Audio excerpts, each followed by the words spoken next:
This is Agriculture Today, and I'm Shelby Varner with the K-State Radio Network. Roger McEowen, K-State and Washburn law professor, kicks off the show by talking through his recent blog article that covers topics from reporting 4-H income to foreign bank accounts. K-State Extension agronomist Logan Simon continues today's show with an update on the insects in cotton and what growers should be scouting for. The show winds down with K-State's Brad White, Phillip Lancaster, and Bob Larson from the Beef Cattle Institute as they are joined by the Executive Director for the American Association of Bovine Practitioners, Fred Gingrich, as the panel shares their thoughts on the major advancements in technology used in veterinary medicine. That and more is coming up ahead.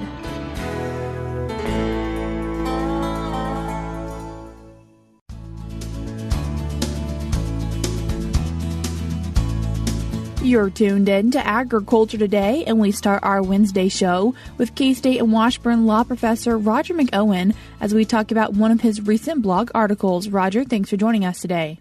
Good to be with you today, Shelby. Roger, a few different topics within this blog article, and first, wanting to talk about reporting 4-H fair sale income, as many county fairs are currently taking place or will be taking place soon. Yeah, that's a big issue, and it seems to come up to me every year in the form of numerous questions. But members of 4-H clubs or FFA chapters will obviously raise livestock as part of their educational program, but they will then sell that livestock at the end of the fair, and so that's income that's generated. So the question is, how do I report that income? Well, you should report it on the other income line of the Form 1040, and there it's not subject to self-employment tax if the animal was raised primarily for educational purposes and not for profit, and was raised under the rules of the FFA or the 4-H, whatever the sponsoring organization is. And as such, it's not earned income for what we call the kitty tax. But if the animal was raised as part of an activity that the participant or the seller was engaged in on a regular basis for profit, such as they were already farming, they had their farm income, then that's a different story. The sale income then would go on Schedule F because it's part of a farming operation. And that's also true if the 4-H or FFA member was farming, had other types of activities, and this was part of those business activities. And so if it goes on the F, then it will be subject to self-employment tax. Roger, are there times where 4-Hers need to maybe take other things into consideration as well? Well, yes, indeed there is. If they want to start an IRA with the sale proceeds, then the income has to be earned income. And if it's earned income, it's going to go on the Schedule F subject to self-employment tax. So if this is part of their farming operation, then sure, they can use those proceeds to start an IRA with. Also, the question comes up whether it's important for them to earn credits for Social Security purposes. Most younger people are not thinking about that, but if they are already engaged in a farming activity, then they may want to start to build up those credits or add additional credits as to what they've already earned. But those, I think, are the major two other considerations in addition to what do I report this income. Another topic for us to talk about from your recent blog article, and this one involving attorney-client privilege and how there is an exception to that privilege. Yeah, the attorney-client privilege, we often think of as being pretty rock solid, but there is a major exception to it that not only clients but attorneys need to be aware of, and I find that some attorneys are not aware of this, and obviously if they're not, then their clients aren't either. But normally our communications with clients are protected from disclosure. But there's an exception that applies if an attorney provides legal advice that leads the client to commit a fraudulent act or a crime. And I think for attorneys that are in a rural practice, this would primarily come up in matters involving bankruptcy planning, as well as estate planning, when in both of those situations you're trying to protect assets from creditors. There are legitimate strategies that you can use to protect assets from creditors, but there are some strategies that are not legitimate, and they can be challenged as fraudulent or illegal. And communications, if the government gets involved and it decides to prosecute because the client has now done something, they've committed a fraud on the public, they've committed some sort of crime with asset sheltering techniques that are illegal, then the government may want to see what communications they had with their attorney, and those communications will not be protected. And this has come up there was a case a number of years ago where an attorney got called before a grand jury that was investigating the client on bankruptcy fraud.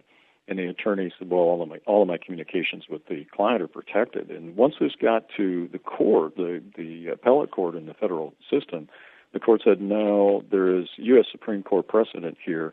And when your client is a target of a grand jury investigation and you are a person of interest, the attorney-client privilege does not apply because the government has to make a determination of what your advice was and whether that was incorrect legal advice that led to the furtherance of a crime. Fortunately, in that situation, the attorney was absolved because the advice that he gave in that case, had the client followed it, was exactly within the law. It was the client that was wrong. So the attorney was absolved, the client was not. But those communications are not protected. Roger, is there a recommendation you have for people to hopefully avoid all of this? Yeah, if you're working with somebody on these types of asset protection strategies, hopefully they'll have somebody else in the firm look at it to make sure that it's sound advice. And if you're working with a solo practitioner, ask permission from that practitioner to take it to somebody else for review. It's always good, I think, to have a second set of eyes look at it because we want to make sure we don't get into some shaky ground here and really get into a hornet's nest of problems. Another point in your recent blog article, Roger, and this one talking about FBAR penalties post-death and wanting to stay on the right side of things. Yeah, the FBAR, FBAR, is the Foreign Bank Asset Reporting Requirement. And we've had a number of farmers in Kansas in recent years, as well as elsewhere in the United States, that have started farming operations in foreign countries, and particularly in Brazil and other South American countries. And in that instance, you probably are opening up a bank account in that foreign country. Well, the Bank Secrecy Act has a requirement in it that if you have a foreign account that has $10,000 or more in it at any point during the year, you have to report it to the IRS by the annual tax filing deadline. And the failure to do so has tremendous penalties that come with it, particularly if the failure is determined to be willful. We had a recent case that pointed out that these penalties still apply after the taxpayer dies, and the estate of the decedent would have to pay the penalties. Now, fortunately, in the case, then this case came out of Florida, the widow, the surviving spouse, the widow here in the case, she knew her husband had some foreign bank accounts, but she did not know the extent of those bank accounts, which contained millions upon millions of dollars in Swiss banks. And as soon as she found out about it, she did hire professional counsel to rectify the problem and get the filings that have been missed, get those all filed. And so she escaped the willful penalty, which IRS was seeking exceeded $20 million in penalties. So if you've got farming activities outside the U.S. and you've got a foreign bank account, make sure you file the right form and report those accounts every year to the IRS. Those penalties can be huge. If you're not aware of this, talk to your tax counsel about this and so that you're aware of what this rule is. Roger, the last point for us to talk about from your recent blog article, a reminder as to why it is really, really important to read over contracts before signing. Always a good idea. A lot of times I am sent contracts to review for people, and I'm glad to do that. In fact, just finished another one here just recently on a new USDA program. But the case that I'm referring to is a situation where a producer consolidated existing loans with a local bank and thought he had 30 years to pay off the new loan, which combined all of his previous loans to the extent under $3 million, and thought he had 30 years to pay that off at a fixed interest rate. Well, it said 30 years unless the lender decided to call the loan in at any time with no reason. And that's what the lender did about 3.5 years in, and the farmer was puzzled because he was current in all of his payments. Well, there was a clause in that note that he signed that gave the bank the right to do that, and it was also a variable interest rate that was going to hit starting 5 years into the contract, and he was about to get there. And I think the lender took a look at the financials and said, well, they're able to scrape through and make the payments now, but when that interest rate hits the variable rate, it's going to more than double on him from what the fixed rate was, and he's not going to be able to make the payments. We're going to call the loan in now. And when that happens, you have very little recourse. There's only a few options that you have. One is you can plead for the bank to enter into a forbearance agreement so that you can get a loan from somebody else to pay this loan off, and the new loan hopefully has better terms for you. Whether they'll do that or not, it's at their option. Another one would be to seek mediation on this, and of course K-State has the Ag Mediation Service, and that's one possibility. And a third possibility is to file Chapter 12 bankruptcy. Now, none of those are great options. Obviously, forbearance would be the best. Mediation would be probably the next best. Chapter 12 bankruptcy, that'll stop the lender from taking action, but it also has negative consequences for the borrower. So the lesson here, not only in financial instruments, but in all types of contracts, make sure you read and understand what you sign, because the legal consequences of not doing so can be very significant. Roger, if people would like to read more on this article or other articles from you, how can they do that? Well, it's posted to my website, and that's washburnlaw.edu/WALTR, also on the AgManager website at K-State. Roger, I appreciate you taking the time to join us today and share with us some information from your recent blog article. Thank you, Shelby. That was K-State and Washburn Law Professor Roger McEowen. If you'd like to read more on these topics, you can do so by checking out his recent blog article titled FBAR, Read Before Signing, Reporting 4-H Income, and Attorney-Client Privilege. You can find it by going to washburnlaw.edu/WALTR. Again, that is washburnlaw.edu/WALTR. Or by going to AgManager.info. Once again, that is AgManager.info. Of course, I will also link it in today's show notes on agtoday.net. We're cutting to a short break now on Agriculture Today, but stick around because we have more for you ahead.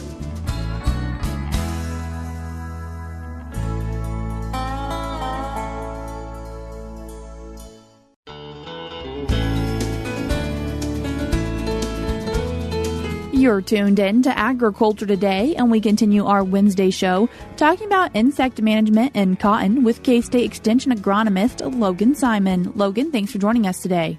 Thanks for having me on, Shelby. Logan, as we talk about these different insects, it's important to mention where the stage of cotton is at, because that impacts what insects producers might be dealing with. Absolutely. So the last time that I was on, we were still talking about seedling cotton, and the concern that we had at that time was thrips. But now that cotton in the state is moving out of that stage and firmly here into the time of squaring, our insect concerns start to shift over to these mid-season pests that tend to target those early developing flower buds. And one of those mid-season pests for us to talk about today, cotton flea hoppers. Yeah, so our first pest is cotton flea hoppers. And cotton flea hoppers are these little yellowish-green insects. They're only about 1/8 of an inch in length, so they're pretty small. They have oval-shaped bodies that are generally pretty flat on the top.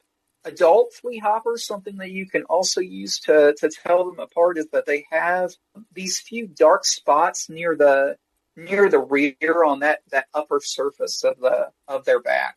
When we talk about scouting for flea hoppers, we really want to begin that when cotton reaches that 6th leaf stage, which I will say a lot of our cotton in the state is well past 6 leaves, so we're right in the middle of wanting to be out scouting for these flea hoppers.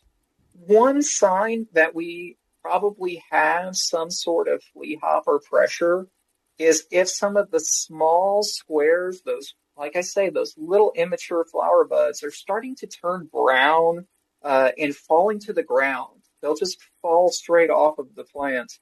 That is a really strong indicator that we might have some flea hopper damage. If they've already fallen off, you can look at the plant and see the scar on the plant where that flower bud had been attached, and you can see where we're dropping those squares due to the presence of these flea hoppers.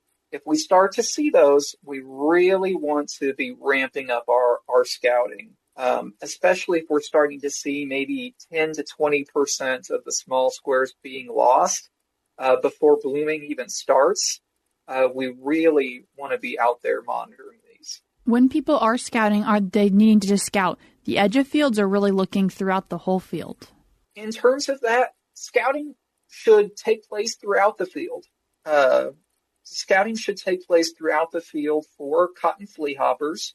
However, scouting for flea hoppers can be difficult. The challenge, as the name suggests, is that adults will jump around from plant to plant, especially if they see shadows. So if they see, as they see you walking through the field doing your scouting, we can see them doing some jumping around. So we want to be careful as we're going out there and scouting. In those first few weeks of squaring, our economic threshold is anywhere from 25 to 40 flea hoppers per 100 terminals, with 10 to 15 of those blasted squares, those lost squares. Sometimes some different techniques that are used are drop cloths. You can put drop cloths out there in between the rows to catch those flea hoppers. We want to, if we're doing that, we want to shake our plants really vigorously over that cloth to capture those little insects as they're hopping around there in the field, or using sweep nets. And with that sweep net approach, the threshold is going to range from that 1 to 1.5 flea hoppers range per 10 sweeps. Logan, also wanting to mention the lygus bug, and first, sometimes people call it by a bit of a different name. Yeah, so thanks for mentioning that, Shelby. So the lygus bug is a common term for an insect that also sometimes we refer to them as tarnished plant bugs or just plant bugs. So I really want to clarify that when we talk about that lygus bug, which is also a pest in alfalfa, we're also talking about the tarnished plant bug. So same insect out there in the field. And what does this lygus bug look like? Yeah, so the lygus bug, it's going to be about a quarter inch long, about 1/8 of an inch wide, and it's yellowish brown on its body with some reddish brown black mottling. The key, that really conspicuous sign that you're looking at a lygus bug, is that they have a yellow Y shape marking on their backs. That can be a really clear indicator that you're looking at a little lygus bug. And what concerns does this bug have for cotton growers? We're really concerned about lygus bugs in cotton, especially if we have a lot of alfalfa around, because after following alfalfa cutting, we can definitely see those lygus bugs migrating from alfalfa into cotton. With lygus bugs, we're going to have some similar impacts on the plant as we have with those flea hoppers. So those dropped squares or blasted squares present in the field. And when we think about our thresholds that I had mentioned before for flea hoppers, what we usually have been saying for lygus bugs is that the equivalent is kind of 1 lygus bug equals 3 flea hoppers. So that's kind of our equivalent. That impact is about a 1 to 3. Are these two insects something that growers should maybe go out and treat for or need to hold off on? Yes, so we really want to be mindful about their presence and their impact in the crop. In most cases, if we've got late infestation and impacts on those late squares, there's very little potential that we're going to be able to have a significant impact on lint yield and quality with some sort of a chemical control. And we really want to be careful too that when we're going out and treating for something like flea hoppers and lygus bugs, that we're really hitting that threshold. So if we're early and we've got those early squares, or what sometimes we call money squares, the ones that really contribute the most to yield, if we do have these insects present, we really want to follow those thresholds as strictly as possible, because one of the risks we have going out in treating, especially later, is that if we're killing a lot of our beneficial insects that are out there, we could accidentally be shooting ourselves in the foot when it comes to later season control of bollworms. So we really want to hold on to those natural enemies right there out there in the field, those beneficial insects. So we really want to be very cautious about pulling that trigger for control. When we are thinking about control, when we do have those significant populations that are out there, we really want to be selective of the products that we're using, trying to identify a product that is going to have be a little bit more selective for us and save some more of those beneficial insects out there. One of the benefits that we have for these two pests is that most chemical control options are going to be equally effective on flea hoppers as they are on lygus bugs. In Kansas, the go-to product has historically been acephate, an acephate product. The thing about going after the lygus bug as opposed to the flea hopper is that we sometimes need to see an increase in that acephate dose. So we want to just be mindful of that we know what kind of pests we're fighting. If we see blasted squares, we know if it's flea hoppers, if it's lygus bugs, and we're really following those thresholds. Logan, if people are wanting to read more on this topic or maybe other insect pest management when it comes to cotton, how can they do that? We really encourage folks to check out our 2024 Cotton Insect Pest Management Bulletin. It's updated every year, so this is the latest for 2024, which is available online at our KSRE bookstore. Logan, I appreciate you taking the time to join us today and share with us some information about insect management for cotton. Thanks, Shelby. That was Kansas State University Extension agronomist Logan Simon. If you'd like to learn more about these insects that cotton growers could currently be finding in their fields, you can do so by going to the Agronomy e-update from July 11th and selecting the article Mid-Season Insect Management for Cotton Production. You can find this article by going to eupdate.agronomy.ksu.edu, or we'll also link it in today's show notes on agtoday.net. If you'd like to read more about cotton insect pest management, you can do that also by finding the 2024 Cotton Insect Pest Management Bulletin. You can do that by going to the K-State Research and Extension bookstore at bookstore.ksre.ksu.edu. Again, that is bookstore.ksre.ksu.edu. Its publication identification is MF2674. I will link it also in today's show notes on agtoday.net. We're cutting to a short break now, but stick around because we have more for you ahead.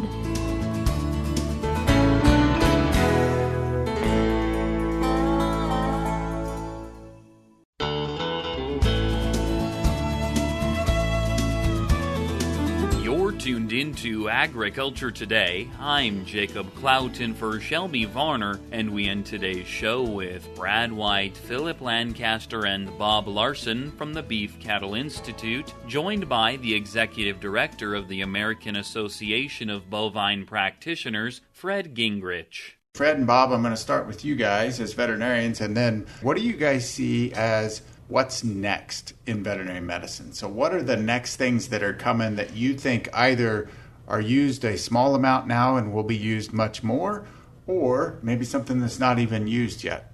So I think and I'm going to go back to, I like to read some of these older books that I might go to garage sales or whatever, old veterinary books. And it is interesting to see two things that are really interesting. Some things, you can read a book from the late 1800s or early 1900s, and they were spot on. Those guys understood the disease process and the best treatments just as well as we do today, and other things they were way off on.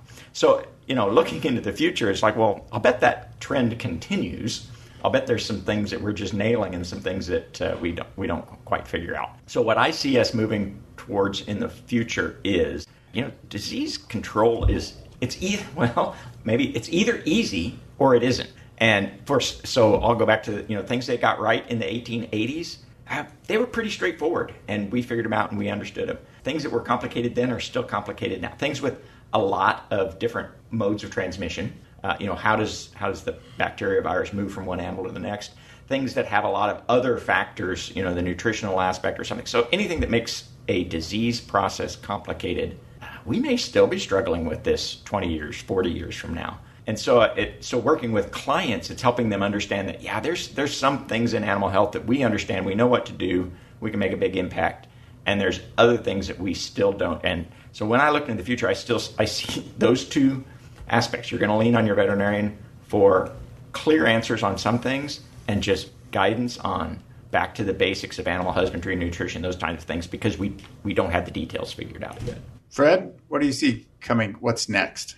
Well, follow up on Bob, one of my most cherished books is from my grandfather. It's from the early 1900s, a USDA book on cattle care. And it is really interesting to read how they used to treat cattle, pre-antibiotic and even, pre-calcium and all that stuff. So pretty cool. But, I think we're on the cusp of some major advances in both beef and dairy production with using genomics and genetics. The University of Nebraska had some researchers that just produced the first BVD-resistant calf using genomics. And you think about, in the beef industry, if we can produce disease-resistant animals naturally, the impact that would have on productivity, on welfare, on health, on antimicrobial stewardship, I think it's just huge. And I also think that there's just big opportunities. Look at some of the huge differences between beef and dairy, with 97% of the beef breed animals born polled and very few of the dairy breeds born polled. If we could fix that with genetic manipulation, I think that is huge. And, even some of the other things. Can we produce a male calf that doesn't grow testicles? Boy, that'd be neat. I think all of those things are really going to impact how we prevent disease as well as manage cattle in the future. I think one of the unfortunate things, I was talking to a student, I said, one of the unfortunate things about our own mortality is we're not going to live long enough to see the really cool things that our grandchildren are going to get to see. And there's some cool things coming in that space. Yeah, I think you're right. Those are all great ideas, and we may see more expansion in that area. Phillip? Well, so being a nutritionist, I'm going to take it from a nutrition angle. We're learning more and more about how the gut microbiome is related to different disease processes or syndromes and things like that. And in humans, we do this a little bit, but I think right now in livestock, our nutrition is based on performance. We are formulating diets to get certain level of performance. But I think as we move forward, we're going to start doing more and more with nutrition to combat or prevent disease. So we're going to be learning more and more about how we can formulate a diet to keep animals healthier. That's all we have for now on Agriculture Today, but we'll be back with more for you tomorrow.